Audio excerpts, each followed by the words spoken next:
got my goggles on, my socks are off. Flying through the hallway like a disco ball. Hitching to the couch, then I loop through the fan. My tiny whoops grooving like a funky jam. I dip through the doorway, spin by the cab, bounce off the toaster, yeah, I'm meant to do that. Neighbors knocking, saying, what's that sound? It's my brush motor soul train getting down.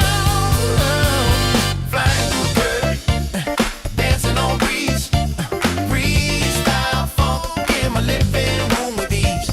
Tiny whoop magic, bumping every wall. I'm the James Brown of flight, can't stop it all. I got LED strobes and a shag rug trail. I'm looping through the lava lamp, leaving a tail.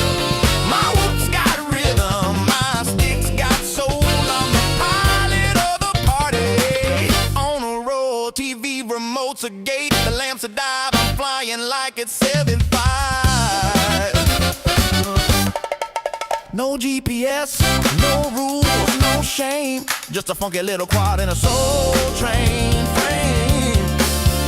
Move it low, we fly that flow. Grab that gap, no time to nap. No time to nap. Hit that roll, funk and control. Bounce that wall, we fly it all. We fly it all.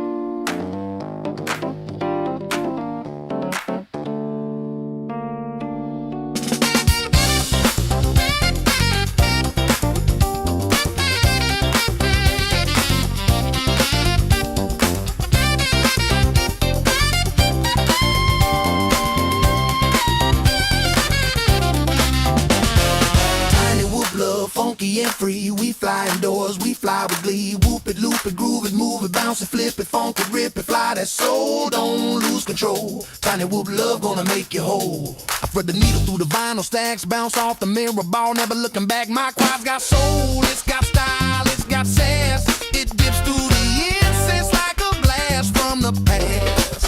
I'm flying figure eights through the lava lamp glow, dodging house plants like a funky pro. My whoops got rhythm, my sticks got heat. I'm the pilot of the party with the grooviest beat. I loop through the hallway, I dive by the broom. I'm the disco ghost in your living room. I hit that split that's over grandma's chair. She just claps and says, boy, you got flair. I'm flying freestyle with a velvet touch. My quad so smooth it don't need a clutch. From the shag rug to the ceiling fan, I'm the funky little fly with a master plan. The curtains dancing on the breeze, freestyle funk in my living room with ease. Tiny whoop magic bumping every wall. I'm the James Brown of flight, can't stop at all.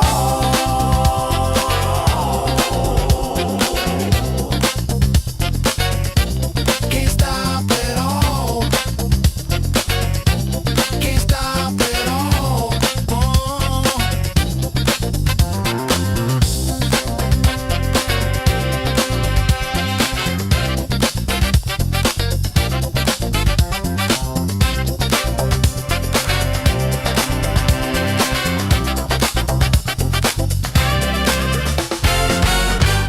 Hey friends, my name's Aaron Ciotti. Everybody calls me Ciotti. Welcome to the show. It's Friday, Fleet Out Friday. Fleet Friday. Cow. Fleet Feet Friday. We're going to be talking about how to build the best 2-inch setup for you. Who cares what I like the best? I'm going to show you a bunch of flight footage from 4 different 2-inch setups. We're going to talk about propellers, motors, frames, so that by the end of the next 2 hours, you'll know what sort of, well, you'll have a better idea of what the best 2-inch build would be for you, for where you fly normally, or just like where you want to fly. If there's a, if you're looking to build a rig to fly in a certain specific location, I can help you out with that. How did this camera get all knocked out of whack? What happened here? What happened to you, little buddy? That's a little bit better. In the chat, Doc Holliday was first. Sporny, Fizz, Level Up, Frank Dr. Nicholas, Sporny, Dagul, Penguin, License to Drive, Jeremy Flies, Fizz, Sleepy CBR, Dylan Moe, Matthew Wegner, Uriel. I lost my place. Double Hall. I'm just gonna grab random names at this point. Double Hall. Hey Ryan, CXB, B Kirk. I think I got most of you. Type at CiottiFPV if you want me to read your chat comment and answer your question, whatever it may be. Go to CiottiFPV.com, join my Patreon, and do other things over there to help me keep doing this. It's tough to do this as a full-time gig. The bigger we build this, the more stuff I can test. Hopefully, the more that I can help you build the right stuff that's going to perform really, really well, give you the exact runtime that you want, the flight characteristics that you want, the image quality that you're looking for, all the good stuff. Cool? So today I flew two analog 2-inch rigs and two 04 light 2-inch rigs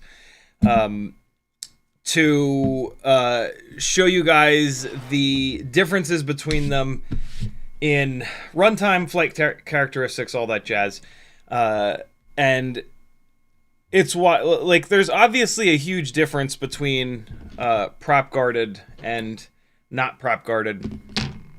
But my God, every time I don't often fly these back to back, but when I do, it's just outrageous. Like, it really it encourages you to fly completely different. Open prop setups like this, they just push you to go hauling down the street and like fire the thing up over a tree and then drop it down between two other big trees and then to hammer, you know, between two big tree trunks at like 40 miles an hour.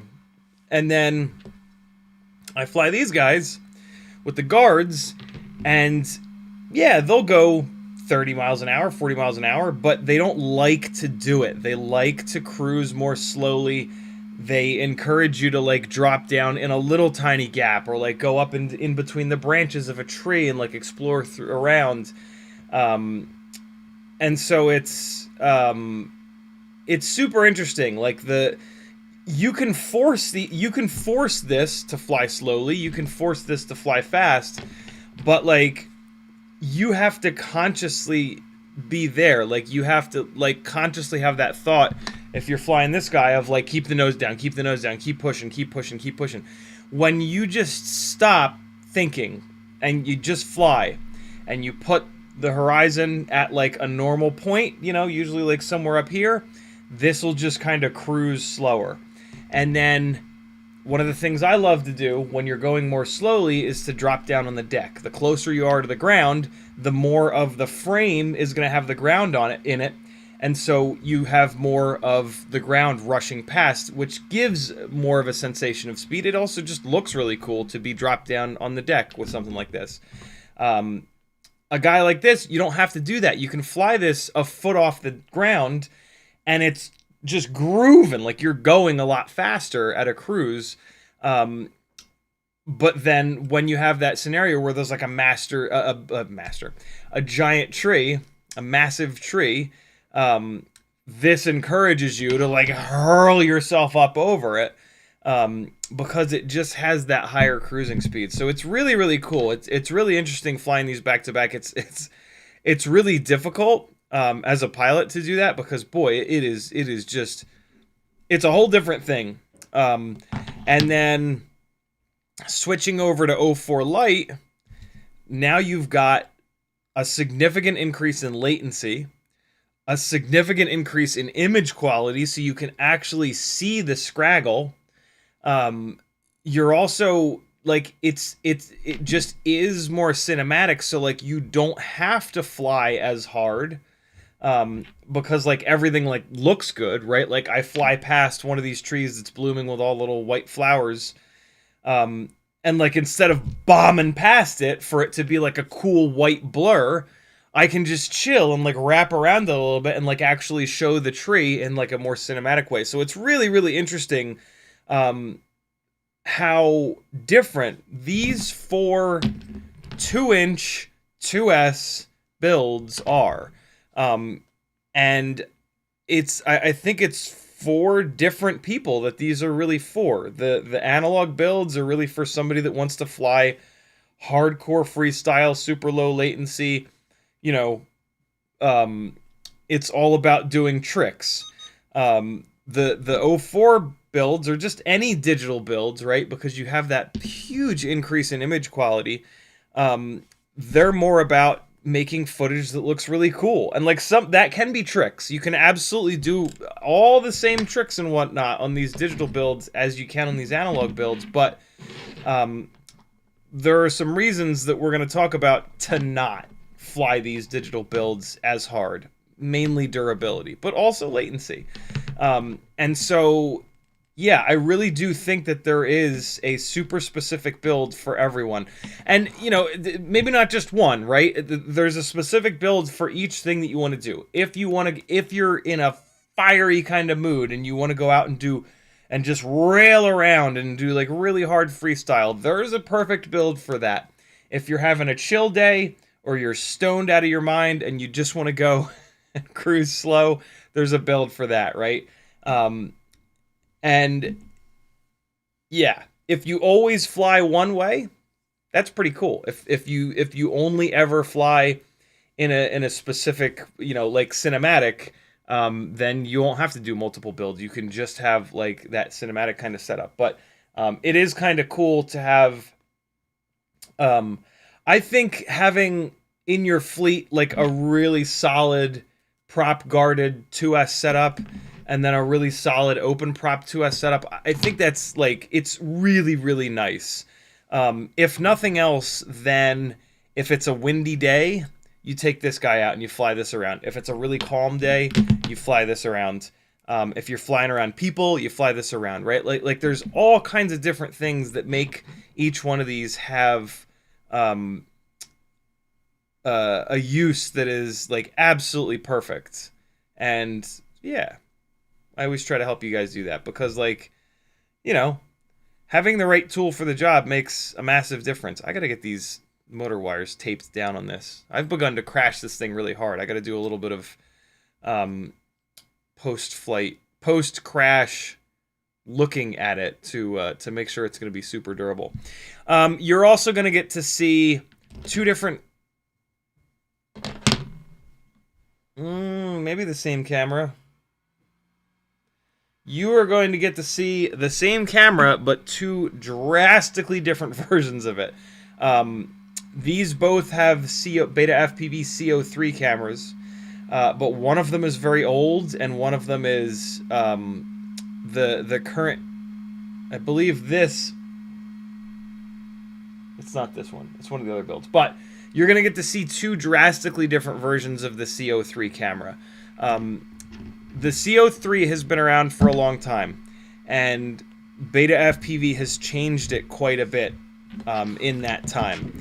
And so if you've got like an older CO3 camera that when you fly it outside, it's way too bright and you hate it, don't write off all of the CO3 cameras. The newer generations of CO3 cameras are much better outdoors.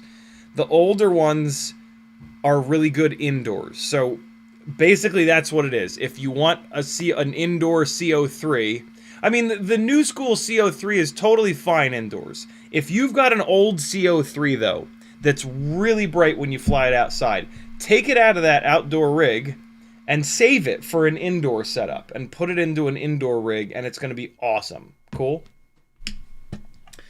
Sporny says, good stream topic, right what I need at the moment. Penguin FPV says, perfect timing, was thinking about changing motors on my 2-inch baseline. That's awesome. We're going to talk about motors for sure.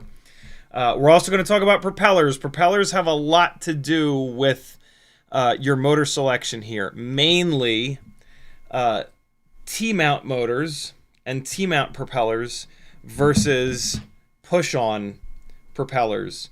Up in the 2-inch world, we're starting to have the all-up weight get kind of fat, and we're starting to make a lot more power. And so these push-on propellers are really like at their limit. They still work, Especially if you get a little tool that I'm going to show you in a little bit from my Etsy store to make these propellers fit a little bit tighter on these motors. Because one of the problems that I have with these brilliant GemFan 2023Ss, these are the best of these push-on propellers, is that they come off. They just pop off the motors. And I have a really cool little M1.7 drill bit that helps that quite a bit. Yeah, on these 2-inch builds with these push-on propellers, you'll see me all the time grab them and do this. And what I'm doing is I'm pushing the propellers back down on the motor shafts. These things are so heavy, and we're putting motors on them that make so much power that even when I've tightened these propellers up a little bit, they gradually lift off of the motor, and eventually they get thrown off in a crash, and now you can't take back off. And so hopefully you just crash somewhere that you can get to. These T-mount propellers are not going to have that problem, right? These are on here, good to go. The motor selection, though, is like the lighter weight motors are only set up for the push-on propellers. The heavier motors are set up for the T-mount propellers. And so if you're doing like an analog build here, you're probably not going to want to go with one of the bigger, heavier motors, unless it's something like this that you're going to crash the living shit out of, right? So we're going to talk about that as well. There is a perfect setup, and I think these builds are somewhat close to my perfect setups for each one of them. And so, yeah, we'll dive into that. We'll kind of talk about what the individual components are and why. We're not really going to talk too much about electronics because there aren't many options, and the options that there are seem to all work. And so which AIO you pick is kind of on you. There's only like 2 or 3 or 4 different ones.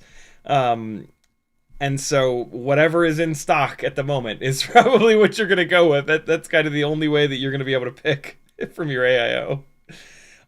Motors, there's a lot of options. Propellers, there's a lot of options. But yeah, electronics, it kind of is what it is. There's 2 or 3 options. If you're lucky, the website that you're ordering whatever else you're getting from will have one of those options in stock. Consider yourself very lucky and just get it. Even if it's the more expensive option, just snag it. You'll probably save more in shipping than the extra cost. You know, like the Flywoo Goku white AIO is definitely a little bit more expensive, but it is a little bit nicer. And so, yeah, go figure. But if you have to do an order from like 2 or 3 different stores, then you're going to get hammered on shipping on each one. So maybe just do 2 orders or 1 order and get the more expensive one. It'll last a little bit longer. Away you go. Cool. B. Kirk says, I just realized this week that the Newbie Drone prop popper is great for removing standard motor plugs. No way. I never thought about that. I use the sharp tipped tweezers. The plug has like a little top part on it, and I dig the little tweezers in and just pry it out. That's interesting. I'm gonna have to try that. Brad Mondon says, I just ordered my first 04 Pro from Yafu. I don't know what to build. The Glide is out of stock. Did you like the Cineglide, a Cinesplore, or just put it in my 3.5-inch rig? I mean, those are all totally different things. You know, like the Cineglide, which I don't think you can get anymore, but the Cineglide is meant for cinematic, big speed, 50 to 100 mile an hour stuff. The Cinesplore is a Cinewhoop meant for cinematic work at like 0 to 20 miles an hour. And then a 3.5-inch build, if it's open prop, is somewhere like in between. So, yeah, those are all so totally different that I can't really help per se. But the FPV Cycle stuff, I've loved every single frame that I've gotten from FPV Cycle. Bob Ruge did an amazing job on them. So, yeah, if you can get your hands on them, go for them. I do have, I believe, 1 Glide frame that I am going to be putting on the Etsy store soonish. So, yeah. Uriel says, I'm waiting on Ali to react. Cost me more to cancel. Better to wait. Sorry, we'll be okay. No worries, dude. I appreciate it. No rush. Double Hall says, crashing into a tangle of long hair ripped the C-clips off the top of the bells of my Beta FPV 802's Jellowtown now. Can I fix it? I don't have any Beta FPV 802s. That's interesting that they have a C-clip on top. A Happy model is usually the only motor that has a C-clip on the top of the bell. Interesting.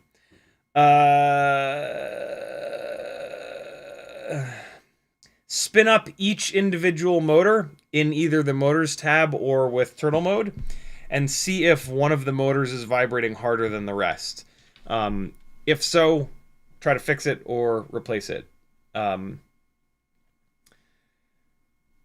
Man, I'm shocked that crashing into a bunch of hair ripped the C-clips off. That's wild. Matthew Wegner says, watching the stream at 512 miles an hour. Posted a photo in general nonsense. Nice, he's on an airplane. Very cool. Madman FPV says, can't wait to get my hands on another CiottiWhoop. LOL. I've got two that are kind of sort of for sale, but I haven't put them up on the Etsy yet. 1.6 inch prop builds, 1S, 2S. The 1S build here is on the Tree Toppers, 802 32,500 kV motors, with, I want to say this is an this is an X12 AIO Runcam Nano 3. And then the 2S build is on an HGLRC Spectre AIO, BT 2.0, Mobile 7V3 frame, Cinewhoop 802, 19,000 kV motors. So, yeah, these are the only whoops that I have for sale at the moment, but there is some stuff coming up. Bunch of stuff coming up, actually. That'll go on the Etsy store. Raptor says, perfect timing, sitting on a 2-inch Bando Turtle and a 2-inch Baby Turtle frame right now. I can't decide which one gets an 04 light and which one gets analog.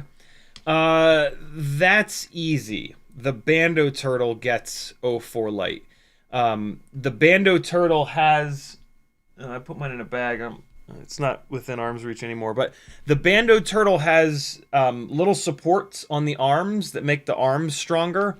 And the top plate, where the battery is going to go, is much longer on the Bando Turtle. So it is a better choice for the heavier 04 light build, because you'll be able to put a longer battery on the top, a 450. You can usually fit a 450 on all of those turtle frames, but man, it's crowded. I've got the 2-inch.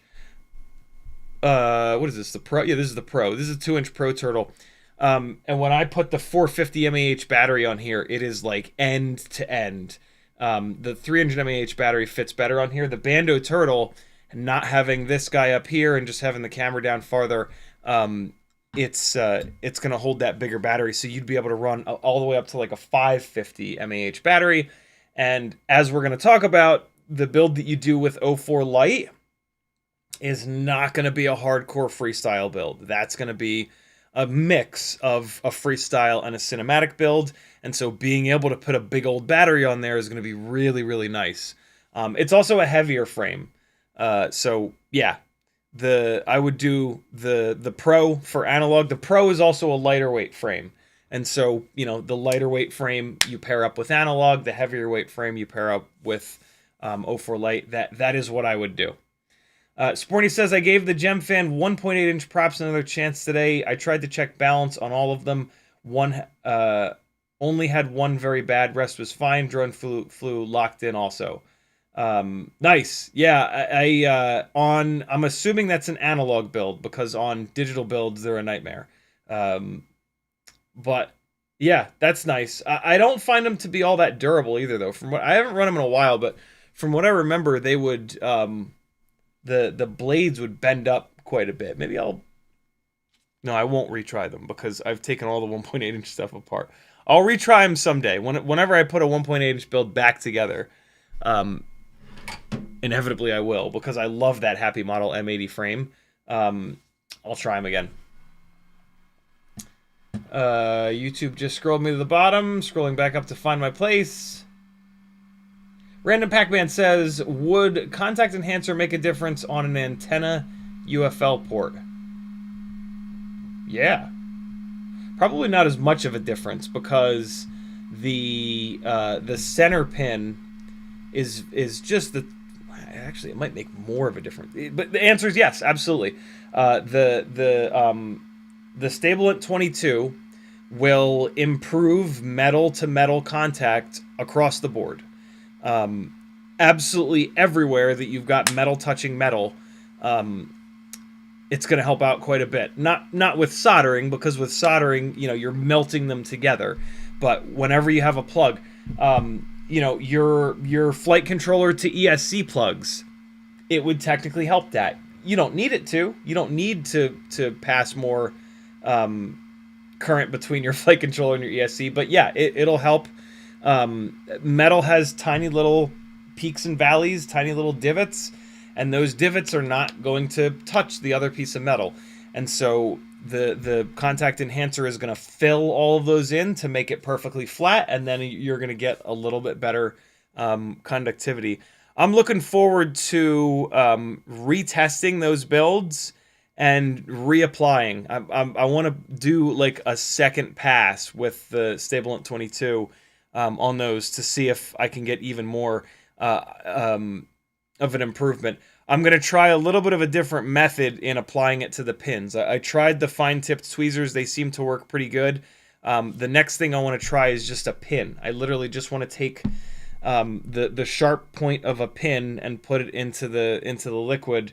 It'll, you know, get coated with it, and then I can just get in there in one at a time. I want to like really make sure that I get total coverage there.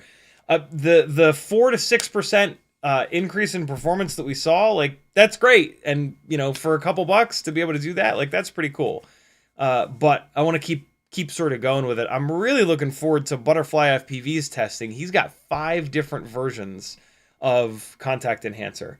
So I'm super looking forward to seeing how much of an improvement that he gets with Stabilant 22.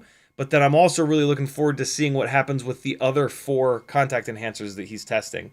So yeah, that'll be really cool. Licensed to Drives in the house. What's up, dude? He says, are you subbed to Maker's Muse? No, I haven't heard of him. He 3D printed a tool to grip drone motors on mini 3D printed combat robots. Oh, why does it have to do this? Hold on. How do I copy? Okay. I'll do it manually. I also... yeah, I've seen these before. I actually have a couple that are just like this. Somebody used to sell them. Somebody used to sell these guys. Yeah, they kind of work. They don't have quite enough grip sometimes when you really get an M5 nut jammed on there. I've had better luck with drawer liner, actually. This stuff that you can get in like all over the place in like Target. This is you put this in the bottom of your drawers to prevent shit from rolling all over the place. And you just get this and you just fold it over like that, and this grips motors really, really, really well. The other thing I have really good luck with on 5-inch motors, this is just a piece of basically like weather stripping that Rotor Riot actually used to sell. They haven't sold this in forever. And it's just the perfect size for a 2306, and you wrap it around and it's all smushy. But yeah, this drawer liner stuff works incredibly well. Just cut it thick so that you can fold it over. You want to fold it over a couple times so that it's got some thickness to give you that nice grip on the motor. I've had better luck with that than those 3D printed pieces. Basically, the problem with those 3D printed pieces is they don't have enough grip. You could probably line the inside of them with like E6000 or something rubbery that's going to have more grip. That's the problem with those. They're nice because they're like big and comfy, and you have like a big, you know, chunk of TPU to grab onto, but the TPU itself it'll slip on the motor. Doc Holiday put a couple of dots after at CiottiFPV, so it didn't light orange, but I did just happen to see it. He says, I'm sketching up a tiny micro prop balancer. It's based on my large 30% scale RC acrobatic planes magnetic device. People have tried this before, and unfortunately, nobody's been able to get it to work. Even with bearings, the micro propellers, they're so light that the amount that they're off balance is like fractions of a gram, and that's not enough. So you would have to like do this. You have to have a setup that has absolutely no rolling resistance whatsoever, which is extremely difficult to do.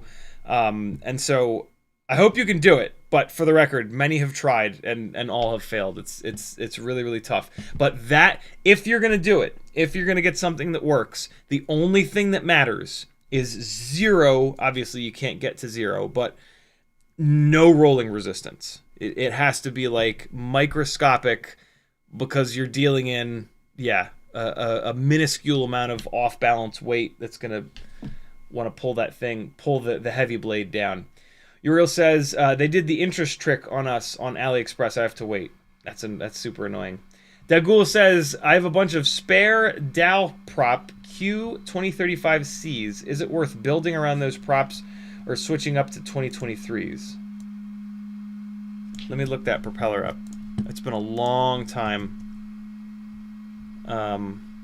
No. Do not use these. These are out of balance right out of the box. And they're a quad blade, so they're gonna kill your runtime, and they're gonna be kind of like too grippy. But yeah, these are not balanced. I was so excited when these came out way back when, and then I was very sad once I got them. That was an edit going up tomorrow at 2 o'clock Eastern time. This is what it looks like in the video details when you've got something scheduled to go. That'll be kind of fun. Forcing myself to do more editing. Sporty says, stream topic question. I want to build a 2S Cinewhoop, and I'm searching for a frame. Thought about the Flylens 85 or the Fly B20, but still unsure. 2S Cinewhoop. Yeah, it's tough. I mean, there's a bunch of those carbon fiber frames with ducts. I have one of them up on the, I forget which one this is. Is this the Flylens? I have this one up on the Etsy store, I think. Which one is this? Yeah, this is the Flylens 85 light frame kit. So there's a bunch of them that are like this. These are going to be more durable, but less efficient and heavier. Or you can try to do a setup like this, where you're using a plastic frame. You have the least possible obstructions of thrust, which is what makes this more efficient. It's a lot lighter weight because you don't have any carbon fiber. This is a shockingly decent little 2-inch Cinewhoop. I would actually, if you're looking, this is how you do it super, super, super lightweight. If you go the other route, if you go the Flylens, Fly B route, it's going to be twice as heavy because you're going to have to run significantly bigger motors to offset the amount of the hit that you take in efficiency from the carbon fiber arms being there. And then you're also going to have to run a bigger battery. So like it's going to be a lot heavier. If you want that, if you want something that's like properly cinematic, right, you're actually going to want that weight. This thing, when the wind starts blowing, it's a mess. But I can fly this like inside of buildings super quiet and get away with it, right? Those rigs you can't. They're very loud. They're not like a little kid's toy anymore. They're a proper drone. So yeah, that's it depends. What do you want to do with it, right? Do you want to fly it super incognito, super small, super tight, inside, outside, through your garden? Or do you want something a little bit bigger that you can, like, you know, go downtown and fly up to the top of a building and dive down, or you know what I mean, like whipping around parks and stuff like that. This will certainly still do that, right? But when it's windy, this is going to struggle. The lighter they are, the more they're going to struggle in the wind. So, yeah, that's going to be the best way to kind of decide there, I think. Kraz FPV says, thoughts on the HDLRC Drac Knight. Why am I getting this same question over and over and over again for the past like 2 or 3 live streams? Did it just come out or something like that? Or is it the same person asking the question and then not waiting for the answer and then coming back? I don't recognize the name Kraz FPV though, so. HDLRC Drac Knight. So we talked about this on Wednesday's stream and I think on Monday's stream as well. I don't like it. This looks like an incredibly heavy 2-inch frame. It's got an aluminum front camera mount setup, which I don't like either. They don't do well in crashes. It's not a top mount battery, which I don't like. So you're hanging the battery on the bottom, which is hard on the batteries, and it has a flight characteristic I don't like. It's got the A-arm, the double arm design here, which is much less efficient. That's going to cause a lot more drag on the thrust being produced. So yeah, I don't like it. Same answer as all week. It's probably not. It's probably okay, but there are better options. The Baby Turtle options are really good. The Caillou Mini, that gets you up to 2.5 inch, but it's kind of the same. And then there's the Maxx Frames M2. So a lot of options that I think are a lot better than this. I also I've had a horrible experience with HDLRC stuff. Over the last 10 years, I've had constant problems with HDLRC electronics. This guy has HDLRC motors on it, but they're not actually HDLRC motors. They're RC and Power motors that HDLRC had RC and Power stamped their name on. So yeah, I personally stay away from HDLRC. But yeah, if there's something about that frame that you're absolutely in love with, go for it. It's probably not that bad, but I think there are a lot of better options out there. Sporty says, I use the gem fans on my Itzy Evo 04, so I need 1.8 inch props. The HQ is constantly cracked at the hub. Yep, they do indeed. Cole FPV says, when testing contact enhancer, can we please get resistance as an objective metric? Hopefully from Butterfly FPV, but I don't have a way of doing that. So, you know, I never claimed that my testing on that on Wednesday's live stream is like the end all be all. I tested them in the way that I test most things in a real world kind of scenario. If somebody has an oscilloscope or other fancy gear to test resistance and all that jazz, amazing. Love that for them. I personally don't. I tested them in a way that I think was plenty accurate, and in 13 tests in a row, we saw an improvement. It's easy to apply. It's fairly inexpensive. You know, I would love to have more data, but why? It obviously works. And it's, you know, it's not going to take much effort to throw it onto your motor plugs or UFLs or wherever you want to put it. So to me, I think it's a big win, and I'm just going to start using it on everything, and I think you should too. I hope that somebody does give us more data, but I don't really care. I don't care how much it works. It works, and there's really no downsides. And so, like, you know, let's do it. It makes the motor plugs a little bit better. Great. How much better they are? Who cares? Direct soldering motors on Cinewhoops is super annoying, and I absolutely abhor it. If you're willing to do it, great. I love that for you, but I'm not. And many other people who have gone down that road and who fly a lot of Cinewhoop batteries have come right on back to the motor plugs. It tends to be the people that don't fly very much that or don't crash, which is fine, that do direct soldered motors. There was actually there was somebody that there was a grown adult that threw a total temper tantrum in the comments section of Wednesday's live stream. It's God, grown men can be such, myself included, can just be such absolute little itty bitty babies. somebody on the internet did a thing that I don't like, and I'm gonna unsubscribe from you. That'll show you. Fucking great. There's 11,000 plus more. I think I give one. There's this amazing piece of technology, right? It's called the tunneling electron microscope. This thing can see the building blocks of our world. It can see down to the atomic level, right? I was actually there in the room when they tested Stabilint 22 with this machine, right? So they get it all set up. It's big to do. It's a big, difficult machine to set up. Lots of scientists. I felt very out of place, but I'm in. It was an honor to be there, right? Get it all set up. Turn the screen on. Boom. Screen lights up. And there it is. And the scientists all look at each other and I look real close in that monitor. It was wild.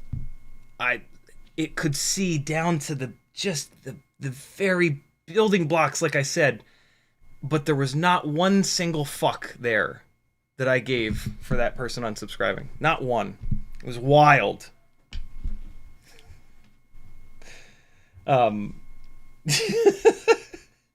It was somebody saying that in the time that it took me to put Stabilint 22 on, I could have taken the entire build apart and direct soldered the motors. And it's just like, boy, do you not get it. boy. Like, oh, way to completely miss the point. Crazy, man. People, the way that people act on the internet is just so absurd. Like, just in general, like leaving negative comments on people's content that they put up on the internet. Like, what the fuck is wrong with you? What is wrong with you? What world are you living in? Shut the fuck up.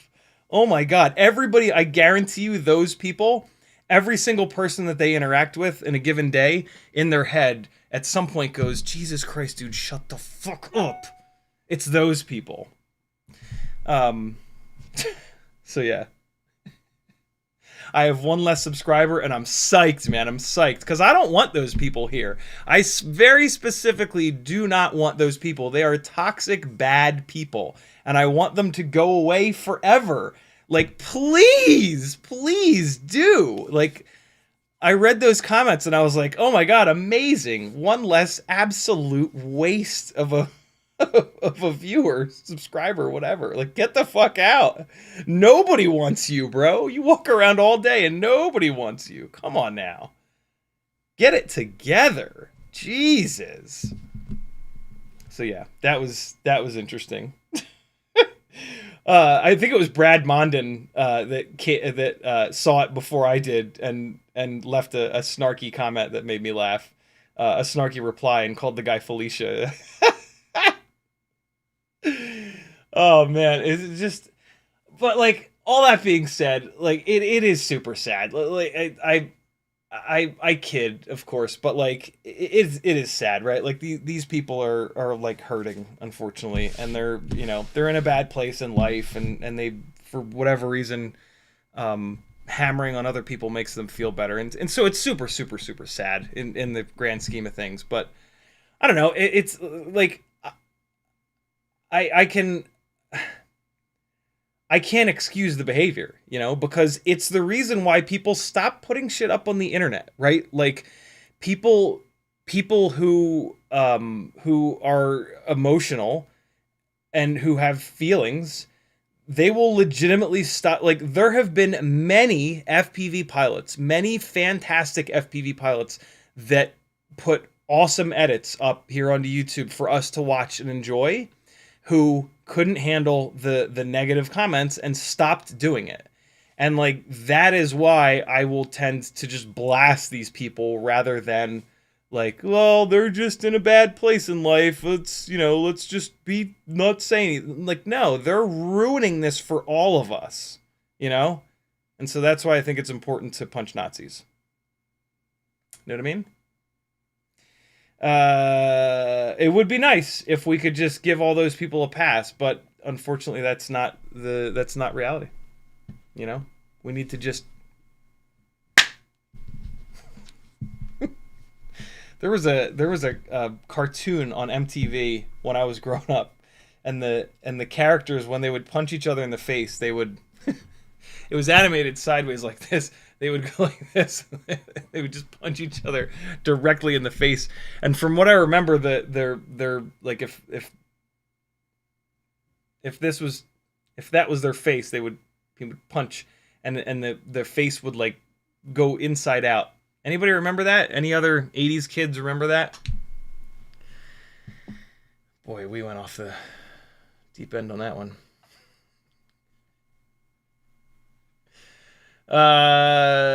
License to Drive says, I could design a motor gripper that uses a TPU center to grip the motor. That'd be cool. The other problem with that little TPU motor gripper thing is you got to make all different versions of it, because like you got to make a version of it for little motors and then a slightly bigger version, a slightly bigger version, slightly bigger. So you end up with like a whole bunch of them. It's like the best bet, in my opinion, is just to make one for 5-inch motors, right? Make one for 2207, 2306. It'll probably be the same one. But yeah, for the smaller motors, I don't typically have a problem getting anything stuck on them. So yeah, it would be awesome for a 5-inch motor, because boy, you get into like just the wrong crash with a 5-inch rig, and those fucking M5 nuts will weld themselves on there. Random Pac-Man says, to make solder versus plug testing easier, you could solder just one motor, maybe leave the plug on, and test max RPM in Betaflight Motors tab. So you, yeah,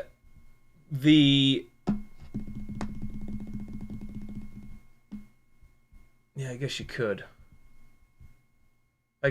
I don't think I'm going to, because the downsides of direct soldering the motors so grossly outweigh the slight, or whatever, even if it's a big increase in power and efficiency. Who cares? Buy more batteries.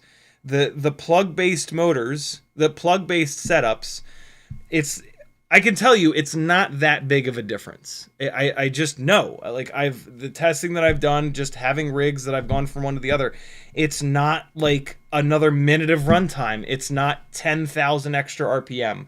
It's a subtle difference, and the direct soldered motors sucks. It absolutely sucks. I hate it. It's less durable. It's, for me specifically, it's awful. Because I do a lot of testing, but also because I crash a lot and I break these motors a lot. And so, yeah, if you're desperate for a little bit more runtime and a little bit more power, do it. If you're not, enjoy the motor plugs. I don't think it's as big of a deal as a lot of people make it. You're right though, Random Pac-Man. That would be a way of doing it. I might do that at some point. The other issue, though, is that a lot of AIOs choose either direct solder or plugs, and so there aren't a ton of AIOs that will actually allow you to do that, right? A lot of times when they have a motor plug on them, that's it. They don't also give you the pads. There's only I think there's only maybe one AIO that has a realistic set of pads and the plug on there. Sporty says, I bet the shit out of a motor this week. Eyeballed it straight again, and it worked. Felt like a wizard. Nice. It will bend in that same spot. Next crash, it'll bend in that same spot again. I played that game eons ago when I was first getting started and unemployed.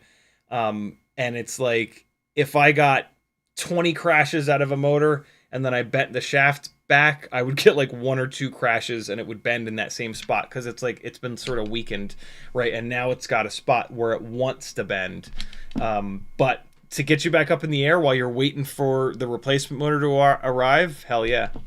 Soup du Journey, that's a great name, says, I have a 1S Beta FPV 5-in-1 AIO running walk snail on a Bando Turtle. The thing is super heavy for 1S, and I'm not sure what else to do with the AIO. Any suggestions? 1S Beta FPV 5-in-1.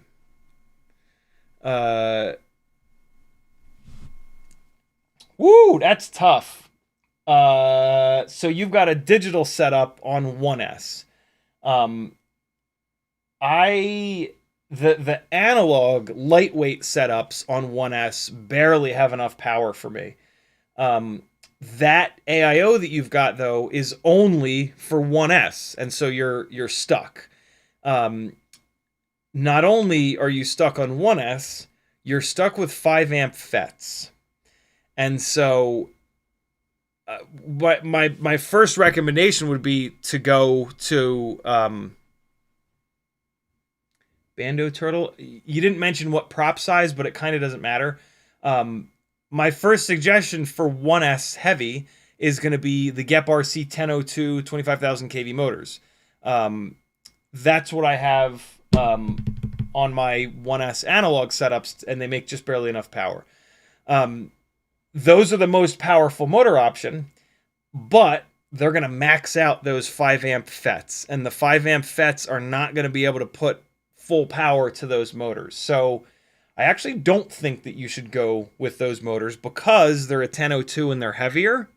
What you want to do is go with an 802. You want to go with the smallest motor possible, which is an 802, and you want the highest KV. So really what you want are the Weebly tree toppers. These are the best that you're possibly going to do with that scenario that you're in. And so snag these. They're great motors. You'll use them at some point. If it still doesn't make enough power, you got to swap the AIO out. And you got to go to a 2S capable AIO, or at least a 12 amp fetted AIO, where you can get the Gep RC 1002 25,000s and get full power out of them with the 12 amp FETs, and away you go. So there you go. That's your upgrade path right there. Teddy, what are you doing? You're breathing all heavy? What's happening under there? You playing fucking games? Doc Holiday says, LOL, too funny. Croz FPV says, sorry, first time live watcher. Now you're good, brother. You are good. I'm legitimately curious as to why you're like the third person that's asked me about that one very specific Drac Knight frame, like over consecutive live streams. I'm like, what is happening? I don't see that frame in the new product section of websites. So like, I'm like, oh man, I gotta let the dog out. He's literally barking at the door. Hold on. So yeah, I'm legitimately confused.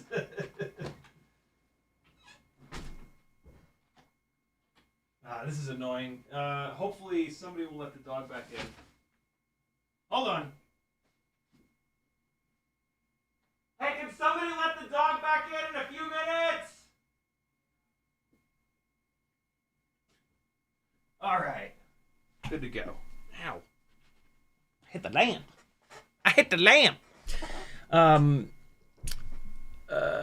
Sporty says, I already had the stuff on a Module 8. I want carbon, and I'm happy with a bit overweight. Okay.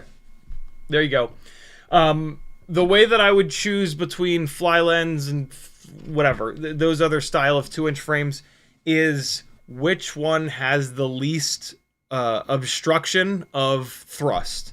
So look at it, look at the setup top down like this, and pick, there's going to be 2 big carbon fiber arms here usually.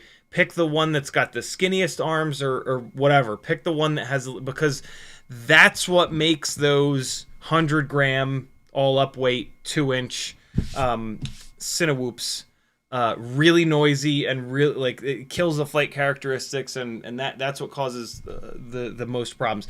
This is why the Spider Itzy flies so good. It has minimal obstructions there. Unfortunately, they use a prop guard that's like a kitchen knife, right?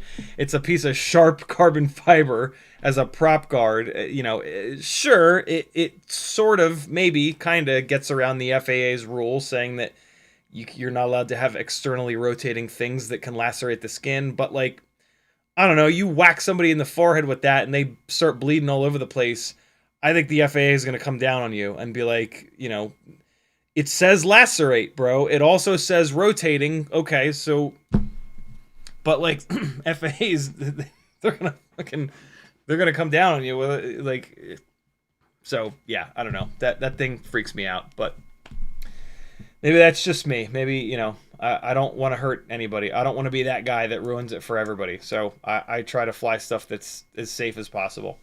Flycadelic says, what causes camera vibrations when throttling up? Propellers or motors or the frame being delaminated or just improperly cut or designed? Flight controller that's not soft mounted properly, broken frame, loose screws, a camera mount that is not like a soft mounted camera setup that has a resonant frequency that's near what the vibrations that are coming as you're throttling up. Lots of different things.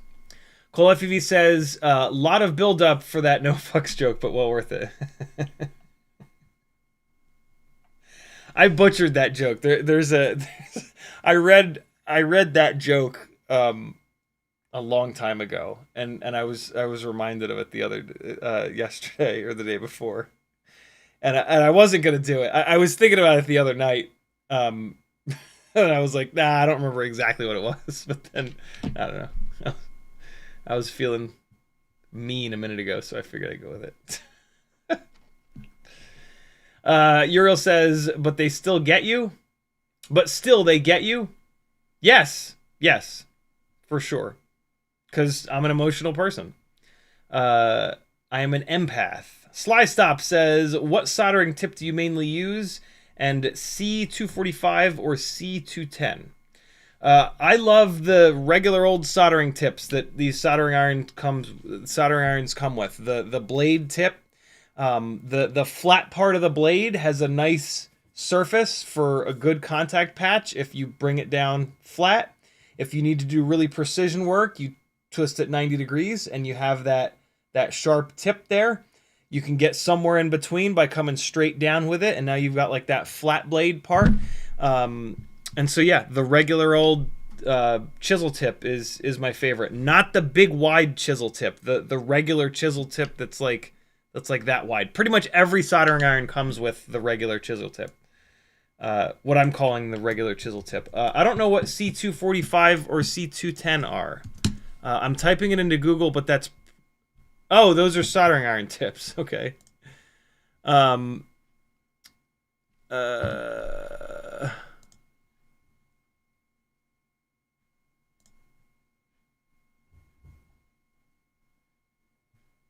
No. Is C210... C210 must be... And C2... These must be soldering irons. It looks like these are tips for the C210. I don't know. Give me a little bit more to go off of. I can't figure it out. Sorry, dude.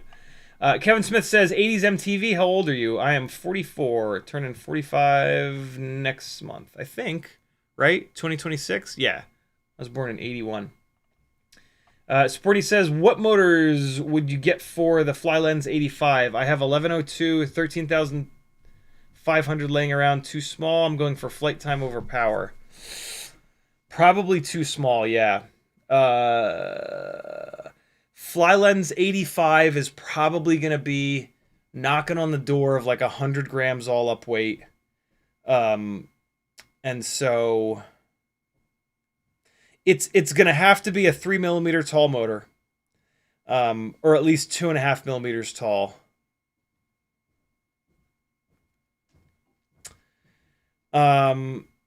Propeller selection is going to matter too. So I think you want to go with a T-mount motor. 1202.5 might be able to get it done. It might not. But what's cool about 1202.5, right, is the ratio of width to height. You're building a Cinewhoop there, okay? And so 12 wide, 2.5 tall. And so that ratio is 2.5, 5, 7.5, 10, 12.5, right? So it's a 5 width to 1 height motor. that is a Cinewhoop motor. That's a motor that's nice and wide, and it's going to stay nice and cool. So what I'm going to say is that a 1202.5 is, if you want to chase the dragon, 1202.5 is the smallest motor that's going to get the job done. It may very well be perfect, or it might be a little too small, but at least it's going to stay cool.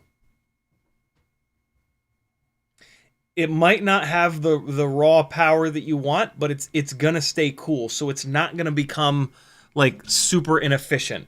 It just might feel like shit at full throttle. Like you might get to full throttle and there's just nothing there.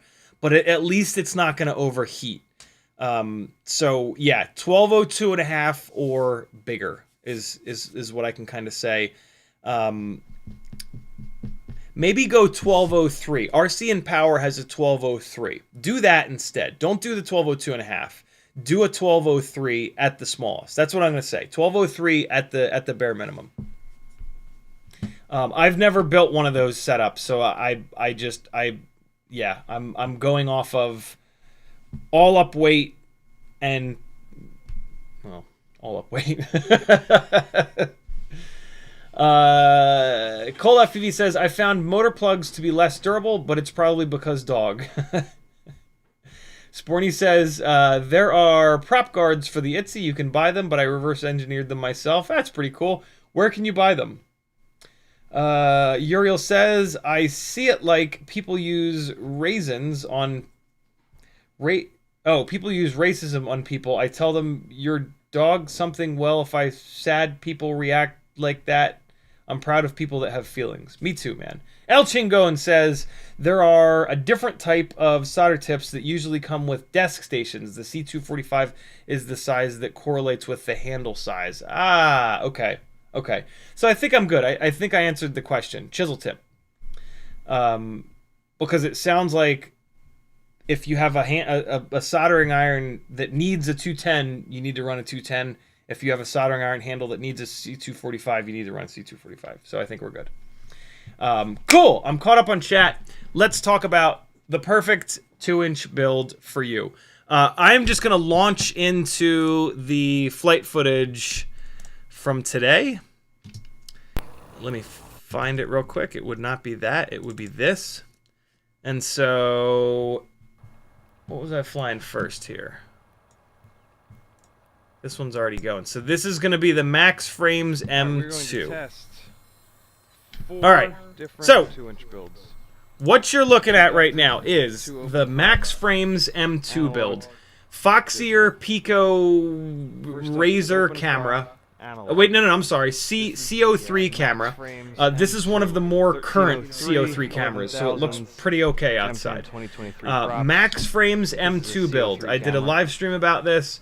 It's on Instagram. It's MAXX_frames. You message them, and you can buy one of these. Very cool little frame. Your other option is the sub 250G FPV. Again, on Instagram. His frames are great as well. I've done a bunch of live streams about these open prop frames if you want to dive into this. We've got 1202.5, 11,000 kV motors, Gemfan 2023 propellers on, these are T-mount motors. I'm using the T-mount screws. The AIO, who cares? It's a JHE MCU AIO. It's one of the few that you're going to be able to get, and it seems to work totally fine. So, BT 3.0. And this is on a 2S 450 mAh battery. You can absolutely run this on a 2S 300 mAh battery, but these motors make all kinds of power. And it really hits that 300 mAh battery hard. And so I like this thing a lot better on these 2S 450 Cinewhoop BT 3.0 batteries. As you can see here, this thing rails. Like, it is really fun to fly. These analog builds are very durable.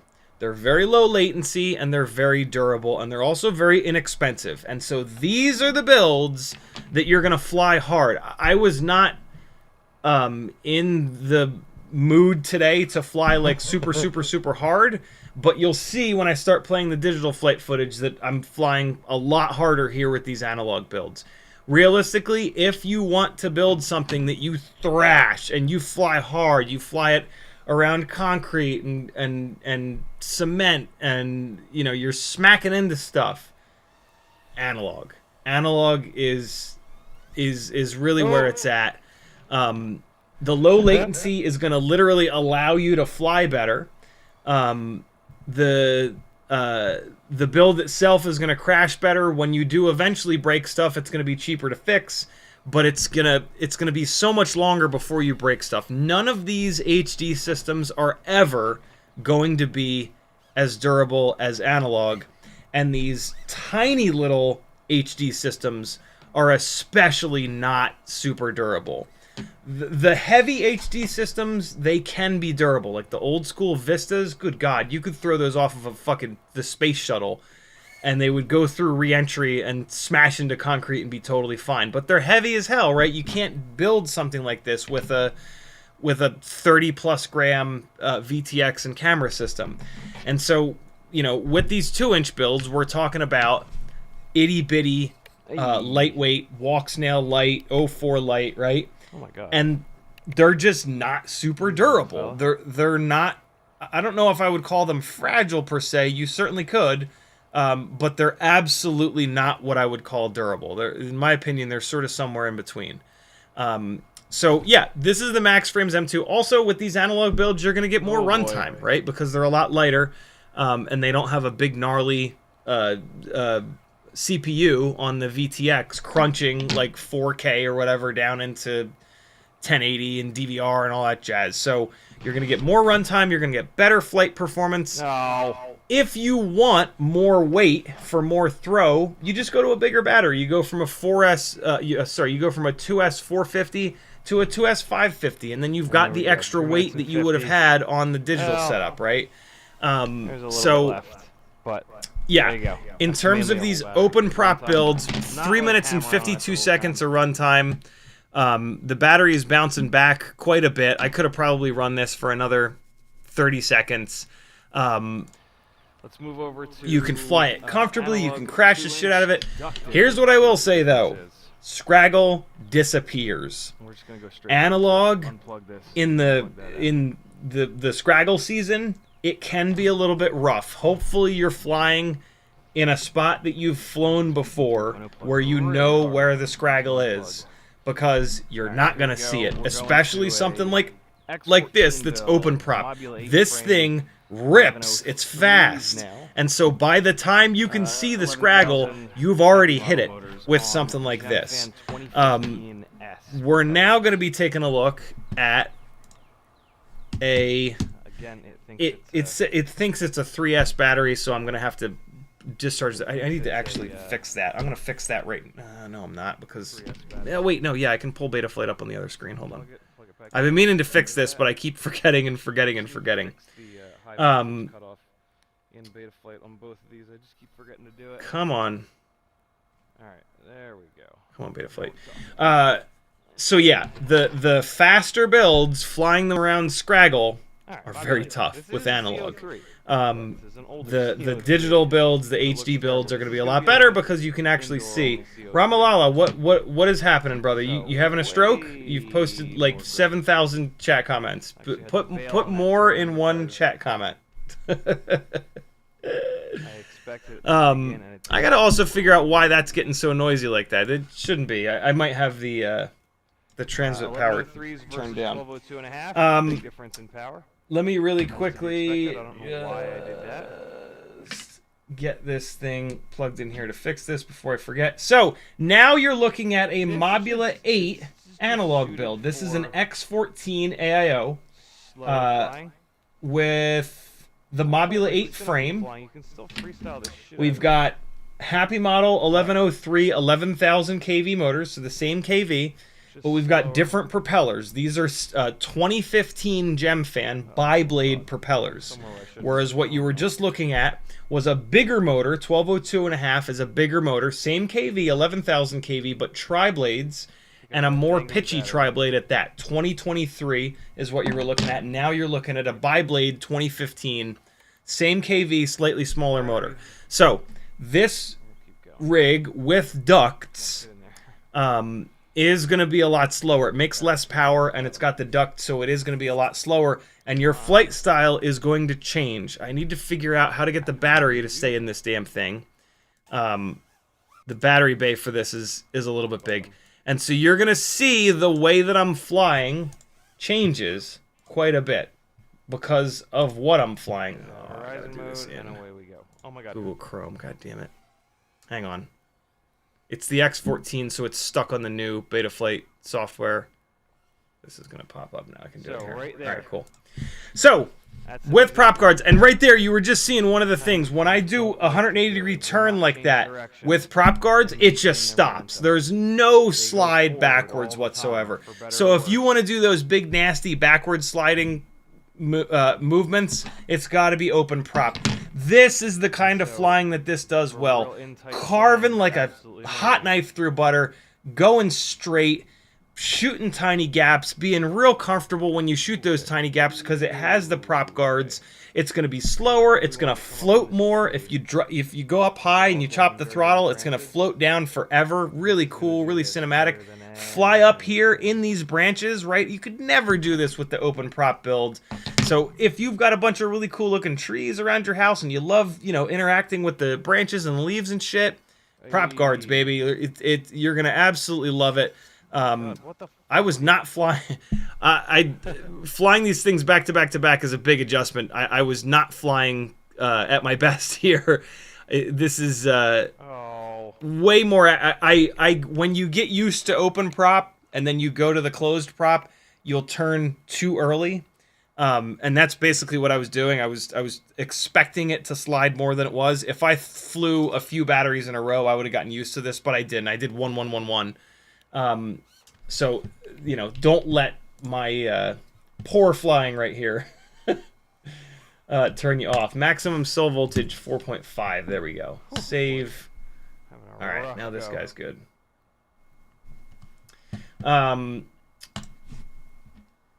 What else?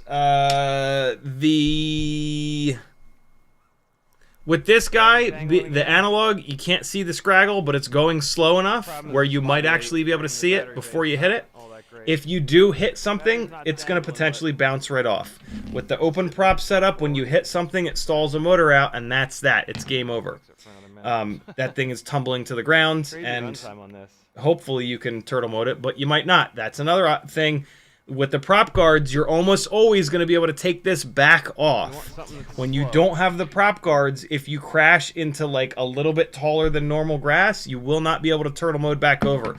So the prop guarded setup is going to be much better for if you crash a lot or if you're flying in an area with not like super well manicured grass. Cool.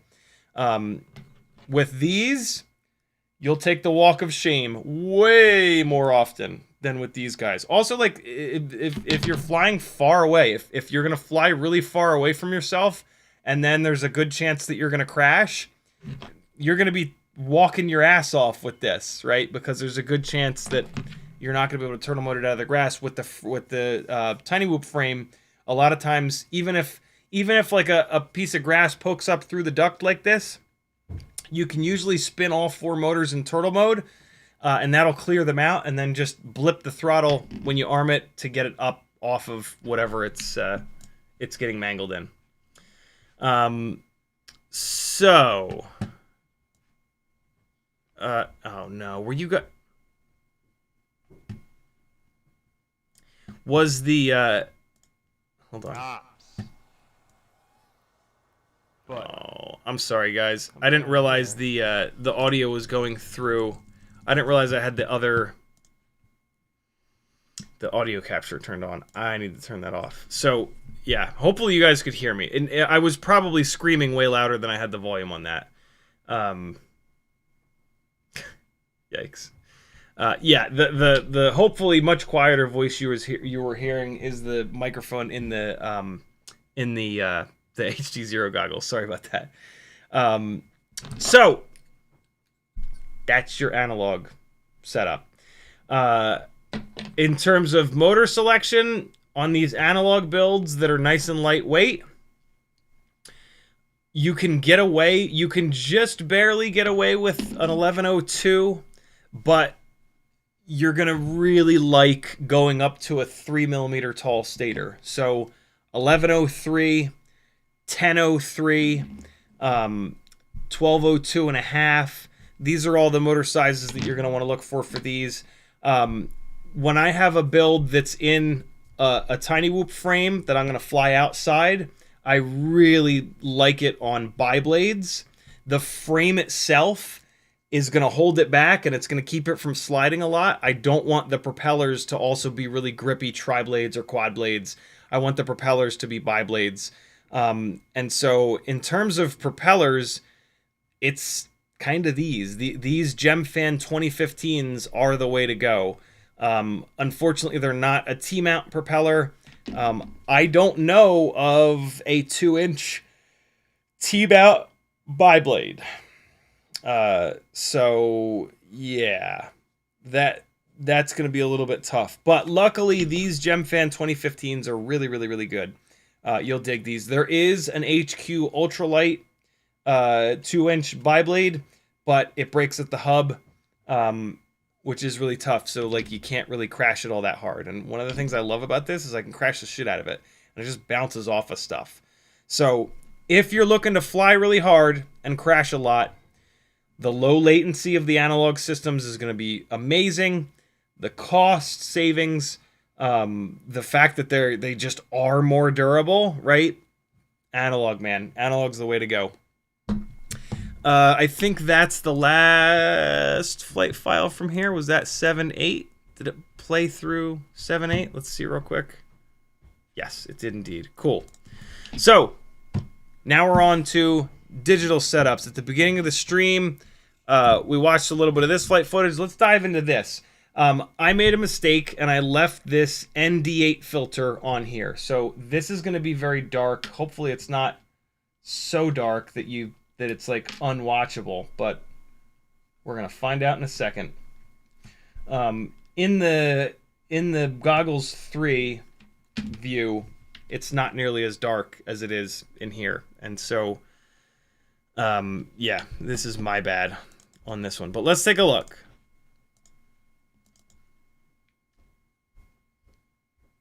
All right, so we got 2 flight files. Oh boy, that's really dark. God damn it. Oh man. Let me try this. Hold on.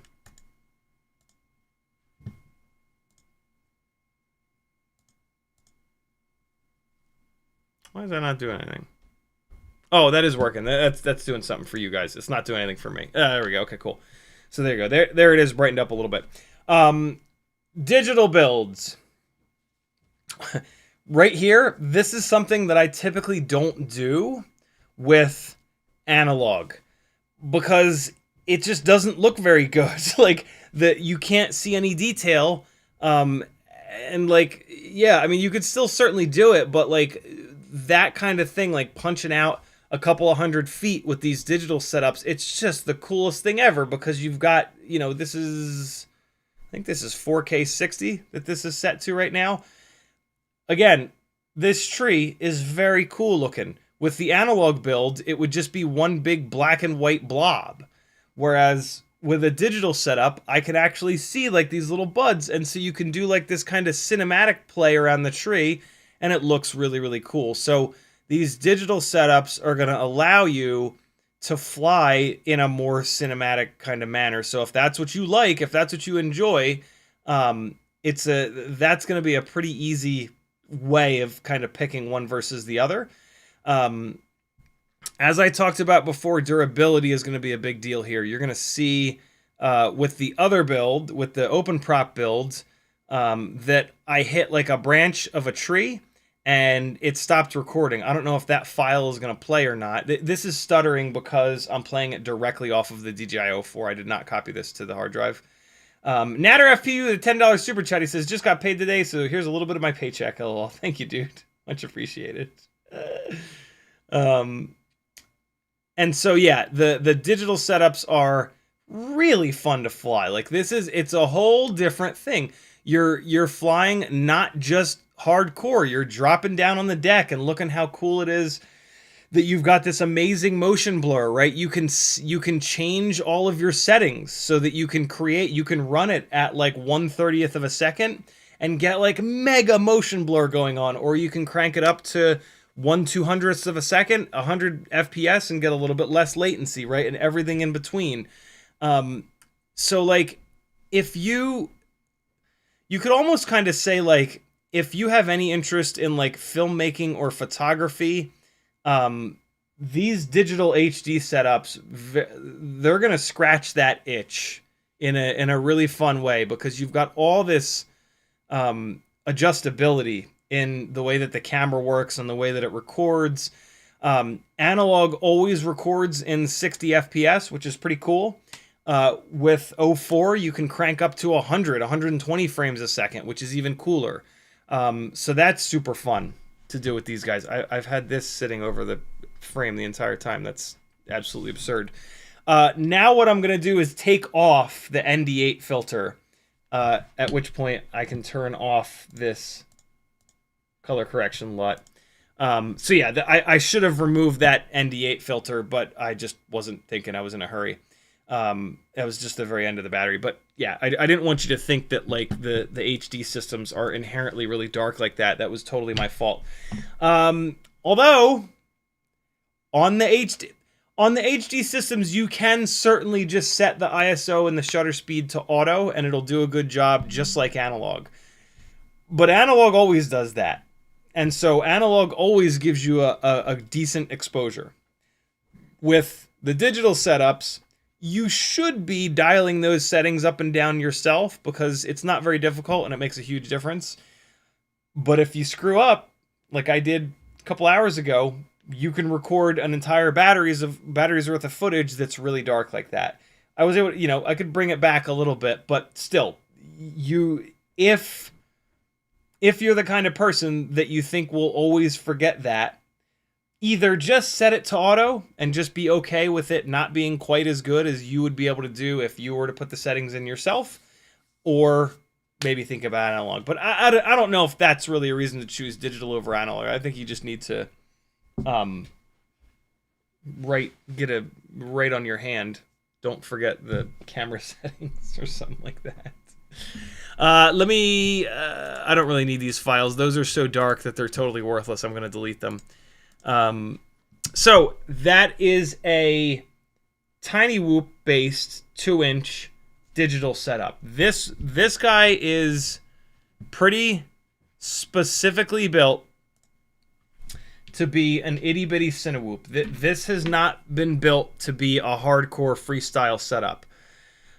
I don't know if you should do if you're gonna do a hardcore freestyle 04 light setup. Don't run this style of canopy. You're going to lose these ND filters all the time. What you want to do is use the Mobula 7 04 canopy. This canopy seems to be pretty damn durable. It's nice and lightweight as well. I think this is about as good as it's going to get in terms of durability. This right here, this is my super durable 04 freestyle basher. And this thing has been through hell. It's not on a 2-inch frame, because there are no durable 2-inch frames. This is on the most durable possible frame for a setup like that. This whole setup has been designed around durability. This camera mount, this Mobula 7 V3 frame, these 1.5 millimeter motor shaft motors, these propellers, they're Gemfan 1610. And so this is how you build a Cinewhoop that has 04 light on board and is durable. There is no way to do it in a 1.8 inch build because we don't have the propellers, and there's no way to do it in a 2-inch build because we don't have a good frame. This is a blast. This is incredibly capable. It's nowhere near as heavy and powerful as a 2-inch setup, but other than that, yeah, it's shockingly good for being so small. This is a Cinewhoop. This is the absolute smallest and lightest Cinewhoop that you can do. Yeah, okay, you could go down to this is the smallest one that you would want to do. The shrinking this down to 1.8 or 1.6, it wouldn't really do much of anything. It's not going to become that much lighter.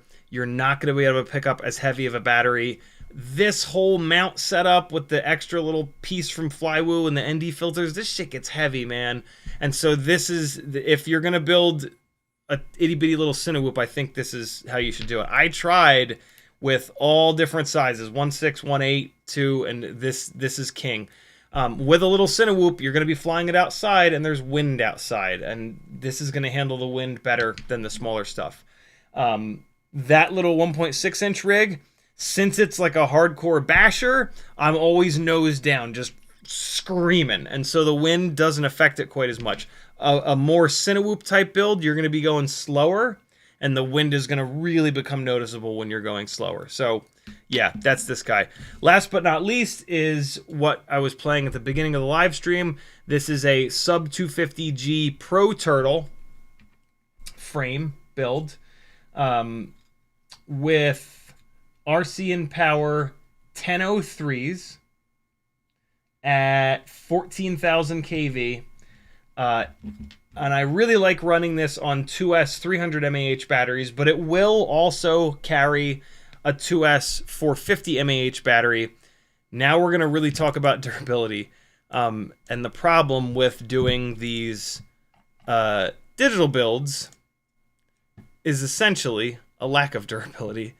The digital builds are always going to be significantly less durable than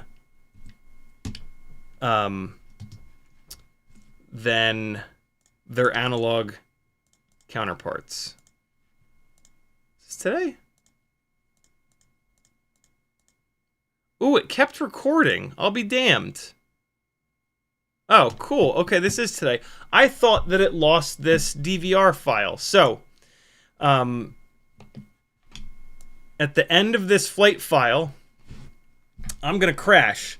And when I crashed, I lost video in my goggles, and it didn't come back. And usually when that happens, the onboard DVR file is gone. And so I assumed that this file was gone. You're watching this on a 2S 300 mAh battery. I only had one of these batteries charged, and I was super bummed because I wanted to show you guys like the flight time and the flight performance on that battery.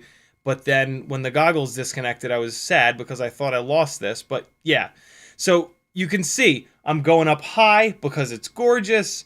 I'm dropping down low. I'm not flying this quite as hard. I'm still throwing it around a little bit. I'm still getting close to stuff. I can arguably get closer to stuff because I can actually see, right? Like I can see the scraggle, so I can kind of get closer to these trees safely. But I'm not like getting as low to the ground on some of these like off throttle moves. I'm not like throwing it around as much as I was with the analog open prop build. This is on the Flywoo Goku AIO as well. Oh, and this is also on GemFan 2023S propellers. When this crash happens in a minute here, it threw a propeller. The next battery that I'm going to play for you on this is a 2S 450. That crash threw a propeller, and I couldn't find it. This is using RC & Power 1003s. They do not have provisions for T-mount screws, so you can't run T-mount screws at all to hold your propellers on. And so this is gonna happen. This is more of a cinematic build. I've just like decided that I'm not going to fly this thing super hard. This is probably the hardest you'll ever see me fly this build. And so I should be fine. These props don't just fly off when you're flying. They fly off during crashes. You're going to see another crash in a little bit here that took another propeller with it. And so if you're going to do an 04 open prop build like this and you're going to fly it hard, you should go for a motor that uses T-mount screws to keep the propellers on, because otherwise you're going to lose a $300 build somewhere that's unrecoverable when inevitably one of these propellers flies off from a hard collision. Okay, flying this thing hard freestyle, you're going to get some amazing video, right? The quality is insane. You're going to have to deal with increased latency. So it's going to be literally harder to do it than with analog. But you're going to get some really, really beautiful flight footage out of it. Does that really matter, right? Like, what are you doing with this flight footage? Are you just watching it in your basement? Why not have it just be analog, right? Like, if you want to try to make an Instagram or a YouTube channel and get a bunch of people to watch, okay, fair enough. Having better quality footage might do that. It might not, though. With more latency and more money into this, you might not be able to talk yourself into flying hard enough for your flight footage to be more watchable. With the cheaper, less latent analog setups, you'll be able to fly better. And you could make a really strong argument that you're flying better through analog footage is more fun to watch than 4K footage flown at like 8/10, because you've got an extra $130+ in the actual build, right? Maybe not. That's kind of on you, right? If the cost of an 04 Lite is inconsequential to you, then you'll probably be willing to fly it really hard. And that's awesome. If the $120 to $140 for an 04 Lite is a significant amount of money for you, then really think about this, because you're going to break them. You're going to break 04 Lite cameras for sure. It doesn't matter what frame you put them in. You're going to break digital stuff, period. HD digital VTX and camera systems are never going to be totally like Bando proof and totally basher proof. You're going to break them. You're going to have to replace them. And that's going to happen. You're going to break them more often than analog, and you're going to pay a lot more money than analog. And so really think about that. This is incredibly fun. I would absolutely love to be able to build like 2 or 3 of these and just thrash the living shit out of them and just break the cameras, replace the cameras, whatever, because this footage is insanity. But I can fly pretty decent at like 8/10 like I am here and not completely wreck this thing over and over and over again and still have relatively watchable footage. So yeah, what do you want? You know, do you want to like really be able to show off your super freestyle hardcore chops, or can you back off a little bit? This is an example of an open prop build crashing into grass that, instead of being super well manicured like this, is like that. And I got nothing. The motors cannot push these little tiny blades of whatever out of the way. And these are powerful motors. These are 1003 14,000 kV motors. These motors hammer. And so I had to take the walk of shame all the way up the street to get this thing. On these digital builds, you're not going to really get away with an 1102.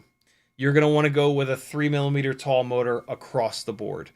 1003 bare minimum, or 1103 or 1202 and a half. And 2S for sure. Propellers are going to depend on the motors. If it's a motor that doesn't use T-mount screws, GemFan 2015 if you want to run a biblade, GemFan 2023S if you want to run a tri-blade. The GemFan 2023S is going to fit the motors most motors a little bit too loosely. You're going to want to go onto my Etsy store, and I have what I think I called a propeller tightener on there. All it is an M1.7 screw. You run this M1.7 screw down the inside of the GemFan 2023S, and it makes it fit on the motors a little bit better. And the props will still eventually come off in a really hard crash, but it makes the situation way, way, way better. For a tiny whoop framed build, you can get away with that. On these open prop builds, if you're gonna crash, don't do it. You're gonna lose props. You're gonna lose the whole build. It's not worth it. Mine is set up like that right now. I'm probably gonna change that at some point because it's just too scary. And like I said, both of those crashes that you just saw with this rig through propellers that I had done that I had tightened. So even tightening those propellers up, they still come off. In terms of which propellers on the T-mount side, my favorites at the moment are the Gemfan 2023, the old school one. And then I don't know of a biblade. I don't know of a 2-inch biblade that's T-mountable. If you want an even more durable propeller, the Emax Avan tri-blade, I think it's called the Blur, is outrageously durable. And there's one more. What's the other option?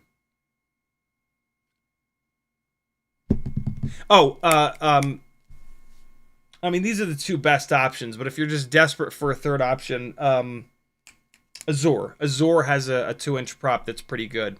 These two options are better, though. Talked about motors, talked about propellers. KV, anywhere from 8,000 to 11,000 on the tri-blades, and then anywhere from 11,000 to 14 or 15,000 on the 2015 biblades is going to give you plenty of power on any one of these builds. None of these flights were all that great with this, right? They're all kind of underexposed as well. Do I need to save any of these? I don't need to save any of these. Let me delete these from the onboard DVR. Empty trash and eject. Let me weigh these guys to give you some dry weights. For batteries, all of these except for one are on BT 3.0.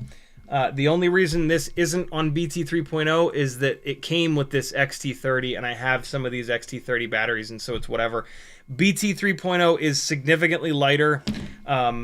It is way more limited on batteries, though. Realistically, the batteries you're going to get are the Cinewhoop 2S 300 and 450. They're great. There's nothing wrong with them, but you're forced into ordering just those batteries. If you leave it XT30, it's going to be a little bit heavier, and there's a whole bunch of different battery options. When I flew this guy, it was on a GNB 380. That battery is really good. It's the same exact thing as the Flywoo black and green 420 mAh battery. Those are really good. There's a bunch of 450s, there's 550s, there's 650s even for XT30, so sky's the limit on XT30. Analog builds first because they're lighter. Basically, a Mobula 8 with an X14 is 39 grams dry. Maxx Frames M2 builds with significantly bigger motors, right? 1103, but then 1202 and a half, 50.7 grams. So obviously with carbon fiber instead of injection molded plastic, it's going to be significantly heavier. And then the digital builds, this guy here is 49.2 grams. Its carbon fiber equivalent is 51.3 grams. So obviously the digital setups are going to be significantly heavier. Any of these setups you could make a little bit lighter, other than maybe the Mobula 8 builds. This is, you could go to a smaller motor on this and bring the weight down, but this is a pretty lightweight setup. This has a bunch, I could pull a bunch of this TPU off and lighten this up a little bit. These are big, beefy, powerful motors, but I like that. Other than that, yeah, this is about a normal weight sort of frame. This setup is heavy. This big-ass chunk of TPU is heavy. Big old ND filter. This big mount here. So this is, yeah, you could certainly lighten this up, but I don't think you would want to. And then this is about right. This frame is pretty lightweight. 1003 motor. Yeah. This is about a normal weight. I wouldn't call this heavy. I wouldn't call this light either. So there you go, people. That's how I think that you should decide between the different options when it comes to like a 2-inch outdoor shredding kind of setup.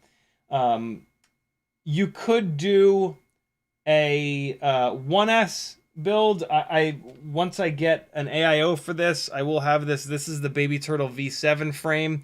I'm pairing this with a set of the new Beta FPV 1102 22,000s on the 2015s. This will be very fun on a little 1S 450 mAh battery. But I don't know, man. Like, if you're going to build one of these, it makes a lot of sense to just skip 1S and go to 2S. If you have a bunch of 1S 450 batteries, yeah, okay. But the going to 2S is going to give you way more motor options, more power and more runtime. It's kind of a no-brainer, and they're not much heavier. In some cases they're actually a little bit lighter. Because on 1S sometimes you'll have to go up to like a 550 or a 650 mAh battery to offset the losses that you get from the lower voltage, from half the voltage, right? On a 2S setup, you go with a 2S 300 mAh battery, and it just hammers all day, every day. So, yeah, on a 1S, in my opinion, is perfect for 1.2 inch, 1.4 inch, 1.6 inch props. But once you get up to, you could argue 1.8, but once you get up to 2 inch, I think you should be 2S. We get caught up on chat here. Ramalala says, is the Beta FPV HD system latency good? I have no idea. I've never tried it, and I haven't really watched many, if any, of the reviews. But lots of people have been doing reviews. Just do a search, you'll find lots of info. Random Pac-Man says, Nils Vo did a new video on why the new analog goggles have bad latency. He did an awesome job with that. The display and display drivers buffer the entire frame before displaying, while the old goggles displayed line by line. Yeah, the old goggles are basically like proper analog, which is like, it just like, you just send the signal out, and then when you're receiving the signal, you just display it. You don't like take the signal in and do anything to it and then display it. It's just like a linear link. It comes out of the camera, it goes down the wires, it goes through the VTX, right out the antenna, like no processing, right through the air, right into your antenna, and right down into the glass. Right, there's no processing, there's nothing going on. It's just one stream of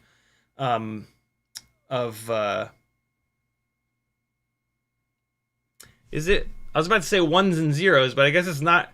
I guess it's not ones and zeros. It's vibrations, right? Radio waves are vibrations, so it's one. It's just one.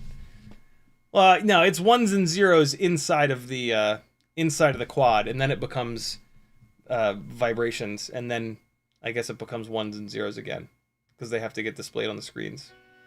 Yeah, I don't know how screens work, but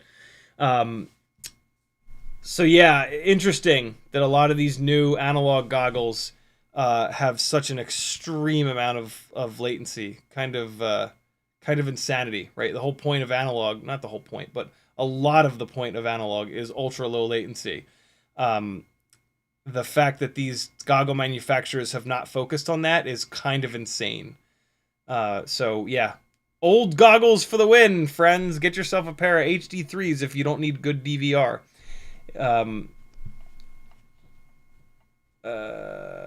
Brad Bondon says, I'll buy that glide frame if you want to forgo the Etsy store.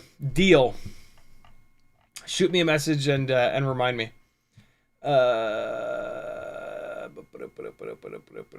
Random Pac-Man says, how bad would it be to put a 3S 300 mAh onto my HDZero Mobula 8 Freestyle? The problem you're going to have is that battery is not going to fit. So I don't know where you're going to put that battery. The AIO can handle it, but what would happen with the 1102 13,500 kV motors? They would catch on fire. So don't do it. If you do it, put a 75% motor limit on, and when you're using turtle mode, be very gentle, because the motor limiting does not apply to turtle mode. So yeah, but I don't know where you're going to put that giant battery. It's certainly not going to fit in that frame. So you're going to have to like hack open the battery bay and then run some janky kind of like rubber band setup, I wouldn't do it. Where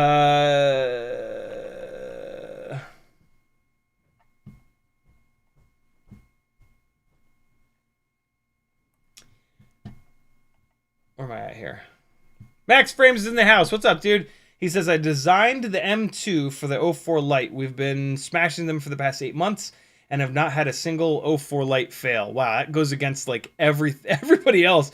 Maybe once you have the 04 Lite inside of carbon fiber, it's durable, but like, man, everybody's complaining about breaking the 04 Lites. That's wild. With the right frame protection, the 04 can bang too. Just wanted to add some real world experience to the discussion. That is very surprising. I've had the 04 Lite. I guess I haven't broken one in one of these carbon fiber builds, but it still will shut off and lose connection and stuff like that. And that does matter, right? Like, analog just works. These digital systems, if you're going to be hammering on them, you're going to have situations where they disconnect. When they disconnect and they don't reconnect, it can be really hard to find the quad. They're heavier. They have more latency, right? And so, like, no matter what, for hardcore freestyle, analog is going to be absolutely king. If you have the money, and if there's a good reason for you to want the better quality image, 04 Lite is an amazing option. I can't personally justify it. I can't. I think analog flight footage that's flown better nowadays is just as fun, if not more fun to watch than HD footage where you're backed off a little bit because you got an extra $130, $140, $120 in the air. You know, you got extra latency, you got less field of view, right? There are things that make it, you can get used to the field of view, but you can't really get used to the latency. You'll stop noticing the latency, but it's always there. And so, yeah, there's something to be said for analog for sure. But yeah, this is a very individual decision for each one of us. And I I hopefully I've done a good job at breaking as much of that down so that you can all make the right decision for you, for your specific, like, best possible build. Double Hall says, where does the AIO 15 Lux combo fit in there? I'm happy with my AIO 5 Lux image quality, but it feels heavy compared to the Air 75 II. 2S may be the answer. Moving over to HDZero, you lose... you have the latency of analog, which is awesome. You're going to spend a bunch more money, though, somewhere in between. Not quite as much money as a proper digital system, but you are going to spend more money. You're going to lose a significant amount of durability, unfortunately. The HDZero stuff, it's a miracle that they're able to put all of those components onto the AIO. And then if you run an external board, it's still, there's a shitload more stuff to fail, right? So you lose that durability advantage of analog. So yeah, it's somewhere sort of in between. It's not as durable as analog. It can be as lightweight if you run the AIOs with it built in. If you run an external board, it's going to be as heavy as well, not quite as heavy, but almost as heavy as the digital setups, and it's going to be harder to build, right? Double stack, all that jazz. And so, yeah, it's kind of somewhere in between. That has always been a problem for me. If I want low latency, I also want cheap and durable. And that's analog. If I want good image quality, I want really good image quality, better than what HDZero can kind of deliver. And so I always end up over here or over here. HDZero is in this kind of gray area in the middle, and it's just not for me. If it's for you, I love that. It's great. But just me personally, yeah, I want to be either all the way over here or all the way over here. I don't think there is an argument to be made for it being the best of both worlds. I think it is equal parts the best of both worlds as it is the worst of both worlds, unfortunately. Because the image quality is not that much better than analog, especially when you get 50 feet away and it starts breaking up, because the way that it breaks up is ugly. The latency is as good as analog. That's great. It is expensive, right? And so like you're gonna pay a chunk more money for it. And so like, yeah, it's I would absolutely not say that it's the best of both worlds.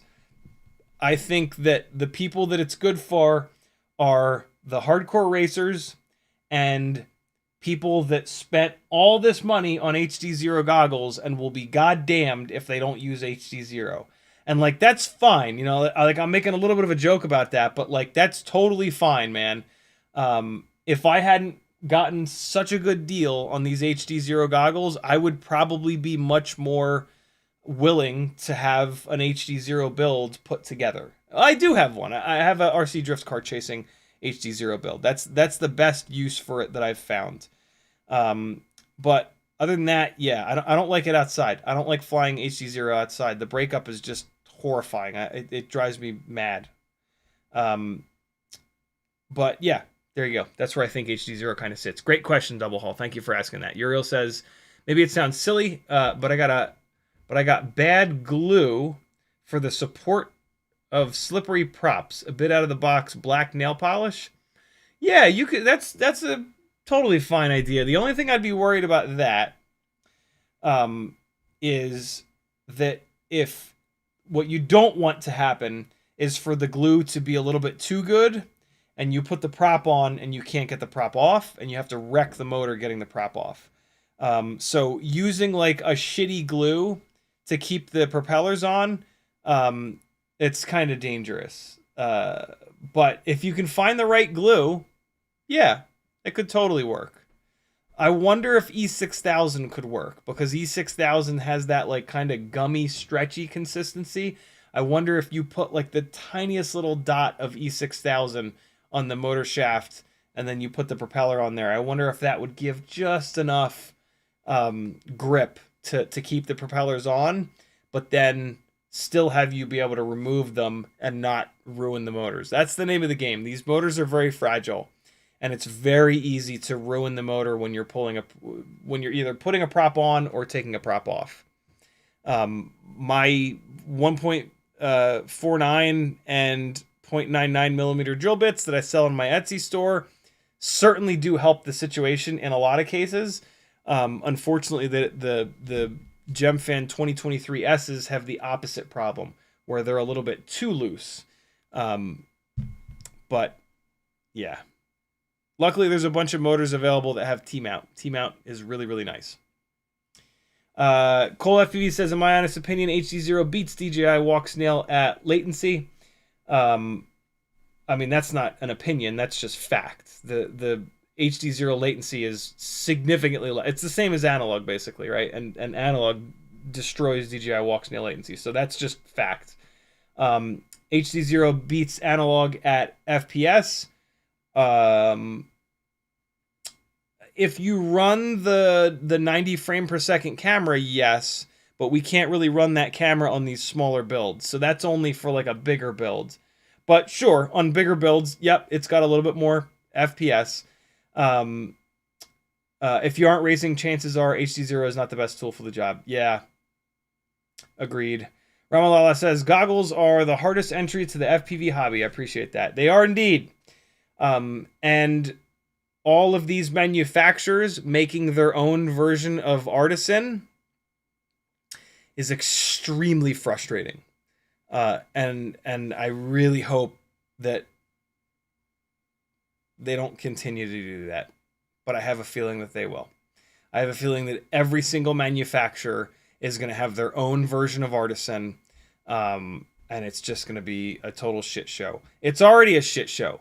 We've got old school DJI. We've got new school DJI, HDZero, analog. walk snail. Well, old school walk snail, new school walk snail. This is insane. And then we've got the even more insane scenario where like the DJI Goggles 3 give you certain things that the Goggles 2 and Goggles Integra don't. It's just beyond belief. But hey, I just work here. Doc Holiday, I'm going to end this live stream a couple of minutes early. Doc Holiday with the last comment of the live stream. He says, I spent half my day trying to find bulk 1.49 millimeter and 0.99 millimeter drill bits. No luck yet. What the hell? Only quantity of 5. The most frustrating part with the drill bits is that you'll order a 0.99 millimeter drill bit and you'll get it and it'll be 0.97 or 1.01, or it has been a long road for me to try to find drill bits, and I've bought quite a few drill bits that I've had to throw away because they've been either too small or too big.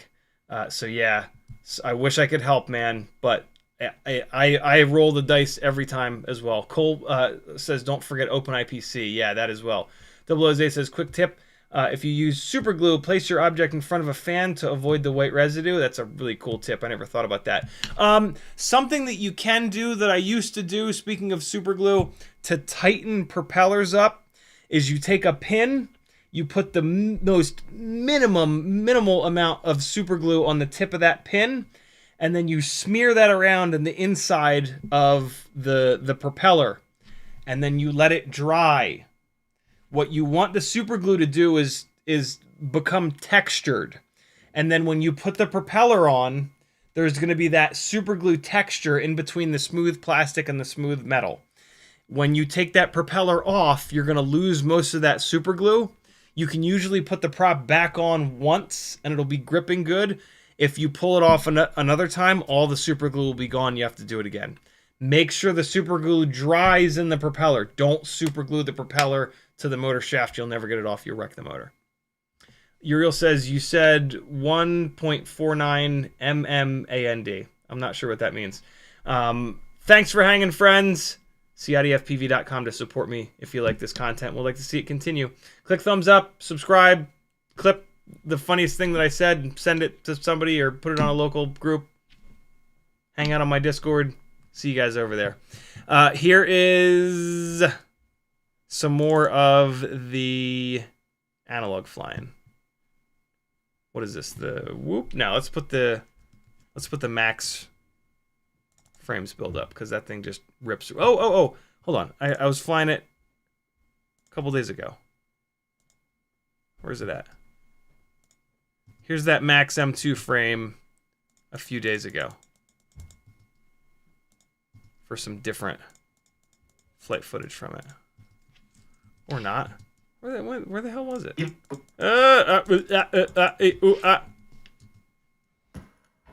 I can't find it. So here's the same one from before.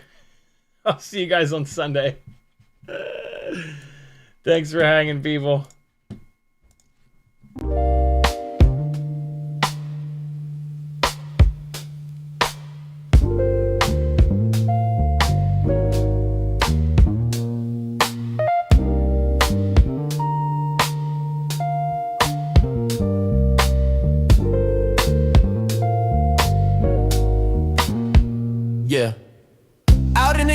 The grass grows wild. CiottiFPV's goggles locked, grinning like a child. Teddy spaghetti's, fur flies, and jet wash dreams. Yeah.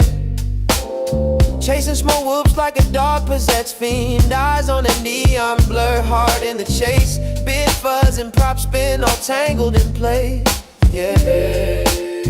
Four-legged rebel with a rotor stir tail in the circus of the sky. They never fail. CiottiFPV, Teddy Spaghetti, dynamic duo kings, barking at the breeze, throttling at top speed, they zooming through hoops, flipping in style. That schnauzer's got throttle and a toothy smile.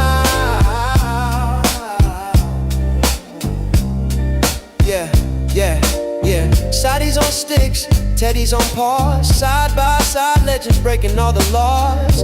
Through the kitchen, over couch, scale terrain.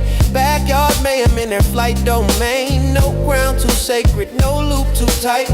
Fuzz, fuel, fury ignites the night. When pilot and pup lock eyes on the prize, every whoop they conquer is a fresh cut surprise. Yeah.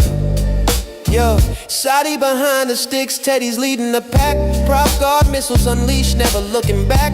No leash, no map, just freestyle Mike. They on the dog drone streets every day and night. Said whoops, hitting low, gotta nail the dive, Teddy. Push throttle up, feel the beast come alive. I see the neon arc, got the sticks locked in, Teddy. Yeah, let's rip this loop, ride the roar of the wind, Teddy. Yep. Yeah, CiottiFPV, Teddy's spaghetti, diamond that duo king, sparking at the breeze, throttling that top speed thing, zooming through hoops, flipping in style. That schnauzer's got throttle and a toothy smile. Teddy's spaghetti. Barking at the breeze, rocking all at top speed things, zooming through hoops, flipping in style. That schnauzer's got throttle and a toothy smile. Yeah, when you hear that bar cut the rotor hum, you know Ciotti and Teddy's mission's just begun. FPV's fur-faced legends, legends singing loud. Yeah, Teddy spaghetti and CiottiFPV always proud.